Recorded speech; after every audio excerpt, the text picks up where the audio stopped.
Welcome to MMC news.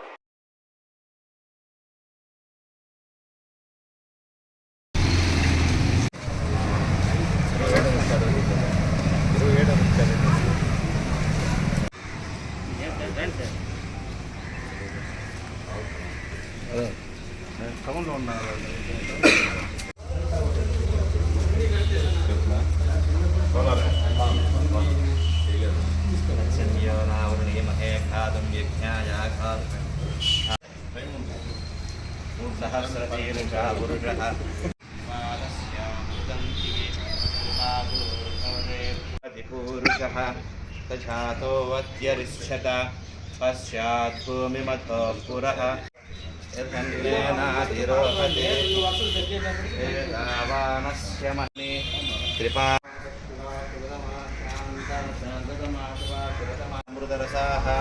भूता ब्रह्मपवित्रेण भूता सूर्यस्य रश्मिभिः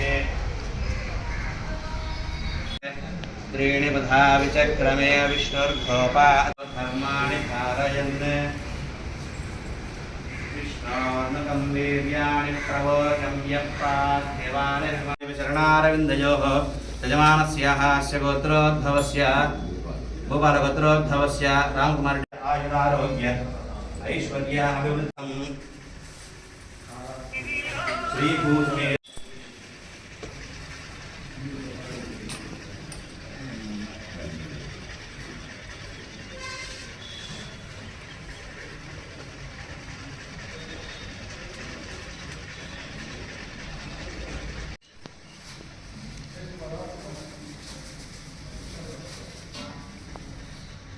ओम श्रीमद्वरदराजेन्द्राय नमः।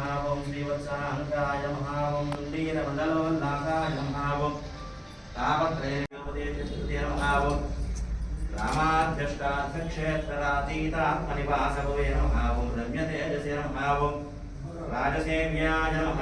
ओम राजात्काञ्चविभूषणाय नमः। ओम शार्कपूर्णकृद्ध गरुडोत्सवोषिताय नमः। ओम श्वेतातापत्रविजन श्रीविनायकतराय नमः। ओम एकमण्डपस्थानकृत नित्योत्सवाय नमः।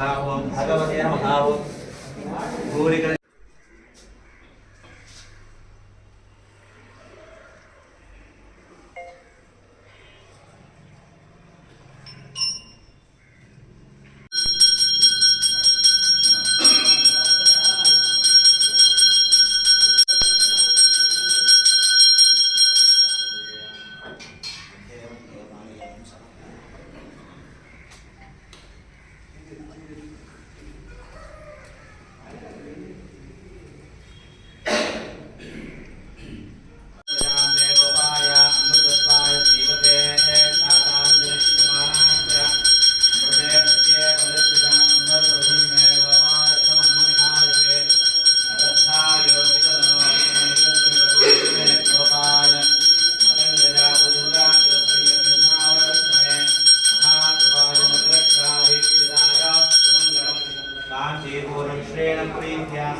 देवराजाय मंगलम्।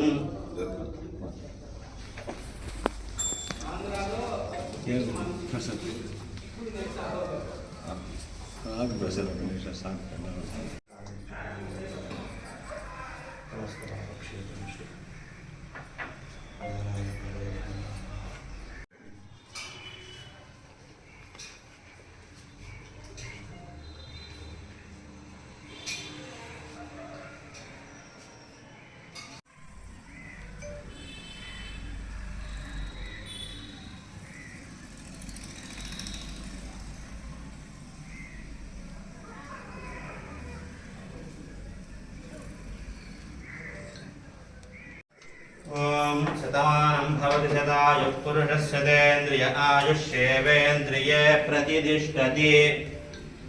रोचनो रोचमानः शोभनः शोभमानः कल्याणः। अयं भगवान् श्रीभूसमेत श्रीवरदराजस्वामिने नमः। संपूर्ण अनुग्रह कृपा कटाक्ष फलसिद्धिरस्तु। वंशाभिवृद्धिरस्तु। गोत्राभिवृद्धिरस्तु। धनकनकवस्तु वाहनाभिवृद्धिरस्तु।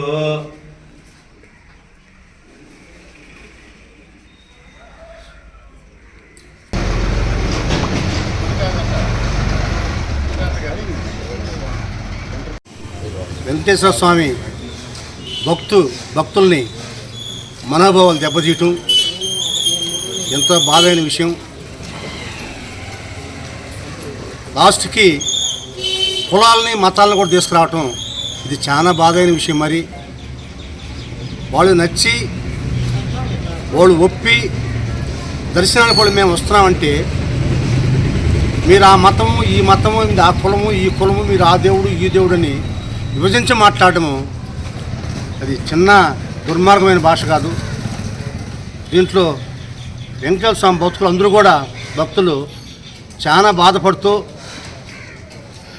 ఈ గాయపరిచిన మనసుని ఏ విధంగా సరి చేసుకోగలమా అనే ఆలోచనలో వెంకటేశ్వర స్వామి భక్తులు అందరూ కూడా బాధపడుతూ ఉన్నారు. పెద్ద పెద్ద అనుభవం ఉన్న నాయకులు కూడా రాజకీయాలను తీసుకొచ్చి వెంకటేశ్వర స్వామికి పులమడం అది ఎంతవరకు సమంజసమో ఆ విజ్ఞత వాళ్ళకి వదిలిపెడుతున్నాం. కాబట్టి ఇలాంటి ప్రకటనలు చేసి భారతదేశంలో కులాలను మతాలను రెచ్చగొట్టి ఈ విధంగా మాట్లాడము ఇది చట్ట విరుద్ధం. ఇది ఈ విధంగా మాట్లాడితే ఇంక కొద్ది రోజుల తర్వాత ప్రజలే తిరుగుబాటు చేసి ప్రజలే వీళ్ళకి బుద్ధి చెప్పే రోజులు వస్తాయి. కాబట్టి ఇలాంటి ప్రకటనలు చేయటము ఇలాంటి బాధ కలిగించే మాటలు చెప్పడము ప్రజలను మోసం చేసినట్టు రాజకీయాల్లో ప్రజలను మోసం చేసినట్టు వెంకటేశ్వర స్వామి మీద కూడా రాజకీయాన్ని పులిమి మోసం చేయాలనుకోవడము అది కరెక్ట్ అయిన భావన కాదు. ఇంకా నేను తెలుసుకొని కులమతాలను రెచ్చగొట్టకుండా దేవుళ్ళని విభజించకుండా దేవుడు అంటే అందరికి ఎవరైనా ఒకే దేవుడు అనే భావనతో మెలిగితే మనము మంచిదని తెలియజేసుకుంటూ రాజశేఖర రెడ్డి గారు పట్టు వస్త్రాలు సమర్పించారు. ఎన్నోసార్లు తిరుమల వెంకటేశ్వర స్వామిని దర్శించుకొని వచ్చున్నారు. ఈరోజు దర్శనానికి కూడా పోనివ్వకుండా అడ్డుకొని అనేక రాజకీయాలని రెచ్చగొట్టే విధంగా కుల మతాలను రెచ్చగొట్టే విధంగా ఈరోజు కూటమి ప్రభుత్వం దుర్మార్గానికి పాల్పడుతుంది. ఇలాంటి సమయంలో ఈ ప్రజలకి మంచి చెయ్యాలని మంచి జరగాలని ఇలాంటి దుష్ప్రచారాల వలన ఎవరు ఇబ్బంది పడకూడదని ఈరోజు పూజలు జరుపుకున్నాం. ఈ అప్రదిష్ట అంతా ఈ కూటమి ప్రభుత్వానికే చెందుతుంది కానీ జగన్మోహన్ రెడ్డికి అంటదు. ఈరోజు జగన్మోహన్ రెడ్డి గారు ఆయన పేరులోనే జగన్మోహన్ రెడ్డి గారు అని ఉంది. ఆయన మళ్ళా మతం ఏంది కులం ఏందని వివరించి అడగడం అది ఎంతవరకు సమంజసమో మాకైతే అర్థం కావడం లేదు. ఆయన అన్ని మతాలు ఈ భారతదేశంలో సమానత్వంగా మనం భావించి అన్ని దేవుళ్ళని కలుస్తూ ఉంటాము. అందరము హిందూ ముస్లిం అందరూ ఏకమయ్యే మనం ఈరోజు విభిన్న మతాలు మన భారతదేశంలో ఉన్నాయి. అందరూ ఒకే మతం ఒకే కులం అందరికీ దైవం ఒకరే. అదేవిధంగా ఈరోజు ఇంత రాజకీయాలను ఇంత దుష్ప్రచారం చేస్తూ రాజకీయం చేయడం ఎంతవరకు సమంజసమని కూటమి ప్రభుత్వాన్ని ప్రశ్నిస్తున్నాను. వైఎస్ఆర్ కాంగ్రెస్ పార్టీ అధ్యక్షులు మాజీ ముఖ్యమంత్రి వర్యులు వైఎస్ జగన్మోహన్ రెడ్డి గారి ఆదేశాల మేరకు మా పెద్దలు వెంకటగిరి నియోజకవర్గ సమన్వయకర్త నేదురుమల్లి రాఘకుమార్ రెడ్డి గారి ఆధ్వర్యంలో రాష్ట్రం మొత్తం మీద ప్రతి గుళ్ళోకి వెళ్ళి పూజలు నిర్వహించండి అని చెప్పే కార్యక్రమానికి ఈరోజు శ్రీకారం చుట్టడం జరిగింది. అందులో భాగంగా మీ ద్వారా రాష్ట్ర ప్రజలకు ఒకటే తెలియజేసుకుంటున్నాం. గమనించండి, గత కొద్ది కాలంగా ఈ కూటమి నాయకుల యొక్క దుష్ప్రచారాన్ని మీరు గమనించాలని చెప్పి సందర్భంగా తెలియజేసుకుంటున్నాం. ఆ కలియుగ దైవం ప్రత్యక్ష దైవం ఆ శ్రీవారి లడ్డునే రాజకీయం చేయాలనే దురుద్దేశంతో వాళ్ళు పడినటువంటి కుట్ర ఒకసారి ఆలోచన చేయమని చెప్పి ఈ సందర్భంగా మీ ద్వారా తెలియజేసుకుంటున్నాం. ఈ చంద్రబాబు నాయుడు అధికారంలోకి వచ్చిన తర్వాత ఆ దేవదేవుడైన శ్రీవారి యొక్క లడ్డును అప్రతిష్ట పాలు చేసేటువంటి విధంగా రాజకీయ విమర్శలు చేయడం ఎంతవరకు సమంజసమని చెప్పి సందర్భంగా తెలియజేసుకుంటున్నాం. అధికారంలోకి వచ్చిన తర్వాత ఈ చంద్రబాబు నాయుడు వాళ్ళ హయాంలోనే ఈ నెయ్యి అనేది రావడం జరిగింది. నెయ్యి వచ్చిన తర్వాత అన్ని ల్యాబుల ద్వారా పరీక్షించి నెయ్యి యొక్క లడ్డు యొక్క తయారీకి ఉపయోగించడం జరుగుతుంది. అలాంటి సందర్భంలో ఈ చంద్రబాబు నాయుడు వచ్చిన తర్వాత ఒక 2 ట్యాంకర్లు నెయ్యి రావడం, ఆ నెయ్యిలో ఏదో కల్తీ జరిగిందని చెప్పి గుర్తించడం, దాన్ని వెనక్కి పంపించడం జరిగిందని చెప్పి స్వయాన టీటీడీ ఈఓ శ్యామలరావు గారే ఈ యొక్క విషయాన్ని మీ ద్వారా తెలియజేయడం కూడా జరిగింది. మరి ఈరోజు స్పష్టంగా లడ్డులో ఎలాంటి కల్తీ జరగలేదని చెప్పి ఒక పక్క ల్యాబ్ పరీక్షలు నిర్ధారిస్తున్నాయి, ఒక పక్క ఈవో శ్యామలరావు గారు నిర్ధారిస్తున్నారు. కానీ చంద్రబాబు నాయుడు చేయాలా, వైఎస్ఆర్ కాంగ్రెస్ పార్టీని దిగజార్చాలా అనే ఒక దురుద్దేశంతో ఈరోజు ఈ యొక్క లడ్డు యొక్క సరఫరాలో కల్తీ జరిగిందనే ఒక రాజకీయాన్ని ఈరోజు బట్టబయలు చేయడం జరిగింది. మేము ఒకటే తెలియజేస్తున్నాం, అయ్యా చంద్రబాబు నాయుడు గారు, మీకు ప్రజలు మీ మీద నమ్మకంతోనో మీరు చెప్పినటువంటి అబద్ధ హామీలతోనో మీకు అధికారం ఇవ్వడం జరిగింది. మేము చెప్తున్నాం, మీకు 6 నెలలు గిట్ట వ్యవధి ఇచ్చినాం, అందులో 3 నెలలు అయిపోయింది. ఇంకా 3 నెలల తర్వాత మేము ప్రజాక్షేత్రంలోకి వస్తాం, ప్రజా సమస్యల విషయంలో పోరాటం చేస్తామని చెప్పి సందర్భంగా తెలియజేసుకుంటున్నాం. కాబట్టి ఇప్పుడైనా బుద్ధి తెలుసుకునేసి మీరు చేసిన తప్పును, వెంకటేశ్వర స్వామి లడ్డు విషయంలో మీరు చేసినట్టు రాజకీయాన్ని ప్రజల ముందు ఒప్పుకోండి, క్షమాపణ కోరండి, ప్రజలు మిమ్మల్ని క్షమిస్తారని చెప్పి సందర్భంగా తెలియజేసుకుంటాం. కాబట్టి ప్రజలారా ఆలోచన చేయమని చెప్పి ఈరోజు మంది భారతదేశంలో ప్రజాస్వామ్య దేశం, అతిపెద్ద ప్రజాస్వామ్య దేశం, కులం లేదు, మతం లేదు, అన్ని కులాలు సమానం, అన్ని మతాలు సమానం. అలాంటి ఈ భారతదేశంలో కులాల మధ్య చిచ్చుపెట్టడం ఎంతవరకు సమంజసం, మతాల మధ్య చిచ్చుపెట్టడం ఎంతవరకు సమంజసం అని చెప్పి మీ ద్వారా ప్రజలకు వేడుకుంటూ జై జగన్ నేదురుమల రామ్ కుమార్ రెడ్డి గారి నాయకత్వం వర్ధిల్లాలి. తిరుపతి శ్రీ వెంకటేశ్వర స్వామి మహాత్మ్యం గురించి అందరికీ తెలిసిందే. శ్రీవారి లడ్డూకున్న ప్రాముఖ్యత గురించి ప్రపంచం మొత్తానికి ఎరుక. రాజకీయ లబ్ధి కోసం మరి నోరు జారటం జరిగిందో, దురుద్దేశంతో చేశారో కానీ తెలుగుదేశం పార్టీ చంద్రబాబు నాయుడు గారు లేనిది వైఎస్ఆర్ కాంగ్రెస్ పార్టీకి, జగన్మోహన్ రెడ్డి గారికి ఆపాదించి ప్రజల్లో వారి మదిలో చొచ్చించి వారి మదిలో ఉంచాలని ప్రయత్నం చేశారు. అది వికటించింది. ఎందుకంటే తప్పు చేయనప్పుడు ధైర్యంగా నిలబడి సుప్రీంకోర్టులో కేసు పెట్టి అక్కడి జడ్జి ద్వారా నిష్పక్షపాతంగా విచారణ చేయండి అని కోరటం జరిగింది వైఎస్ఆర్ కాంగ్రెస్ పార్టీ. ఎల్లుండి సోమవారం సుప్రీంకోర్టులో ఈ కేసు రాబోతుంది. ఈరోజు దర్శనం చేసుకుందామని తిరుపతికి వస్తామంటే ఎయిర్పోర్ట్లో కూడా అలివిగాని పోలీస్ ఫోర్స్ను పెట్టారు. ఇంకా చెప్పాలంటే మన వెంకటగిరి జాతర నుంచి పోలీస్ సిబ్బందిని అక్కడికి జరపడం జరిగింది. బయట రాష్ట్రాల నుంచి సాధువులను తీసుకొని వచ్చారు. ప్రతి ఒక్కరూ న్యాయం నాకే తెలుసు అన్నట్టు ఈఓ దగ్గరికి కానీ కలెక్టర్ దగ్గరికి కానీ పోయి అలిపిరి దగ్గరే డిక్లరేషన్ ఫామ్ ఇవ్వాలా, డిక్లరేషన్ ఫామ్ ఎక్కడ ఇవ్వాలో కూడా తెలియని వారు దాని గురించి మాట్లాడుతుంటారు. అసలు డిక్లరేషన్ ఫామ్లో ఏముంటుంది? అన్య మతస్థులు ఈ గుడికి ఒకవేళ రావాలనుకుంటే ఈ స్వామిని నమ్ముతున్నాను అనేది ఒక మాట, అంతే. ఒకసారి ఇచ్చిన తర్వాత ఎన్నిసార్లైనా వెళ్ళొచ్చు. ఎందుకంటే ఒకసారి నమ్మకం ఉంది అన్నప్పుడు రెండోసారి వచ్చినా, నెల తర్వాత, 6 నెలల తర్వాత, సంవత్సరం తర్వాత వచ్చినా నమ్మకం ఉందని తెలియజేయటమే. మనందరికీ తెలుసు, ఒక పరీక్ష రాసేటప్పుడు, ఒక ఉద్యోగం కోసం పోయి స్వామిని మొక్కుంటాం. పని అయిన తర్వాత తలనీలాలు ఇస్తాము, లేదా ఏదైనా సమర్పించుకుంటాం మొక్కు ప్రకారం. రెండోసారి పోతాం. అందరికీ తెలిసింది. తెలియని సందర్భాలు కూడా ఉన్నాయి. జగన్మోహన్ రెడ్డి గారు తిరుమలకి ఎప్పుడు వెళ్ళారు అనేది స్పష్టంగా ప్రతి ఒక్కరికి తెలిసింది. ఆయన పాదయాత్ర మొదలు పెట్టక ముందర రోజు తిరుమలకు వెళ్ళి స్వామిని దర్శించుకొని ఆశీర్వాదం తీసుకొని ఈడుపులపాయలో మొదలుపెట్టారు. 1.5 సంవత్సరం కాళ్ళు అరిగేలా తిరిగారు, ఎండావాన లెక్క చేయలేదు, ప్రజల కష్టాలు తెలుసుకున్నారు, దాన్ని ప్రకారం ప్రణాళిక రూపొందించి మేనిఫెస్టో రూపంగా తీసుకొచ్చారు.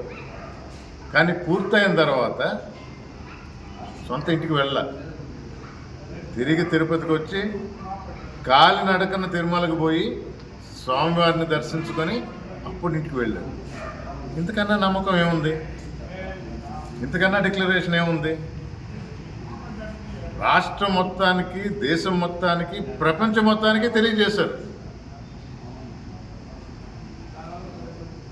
ముఖ్యమంత్రిగా 5 సంవత్సరాలు పట్టు వస్త్రాలు స్వామివారికి సమర్పించారు నమ్మకంతో. ఇంతకన్నా నిదర్శనం ఏముంది? డిక్లరేషన్ ఫామ్ ఇవ్వాలా?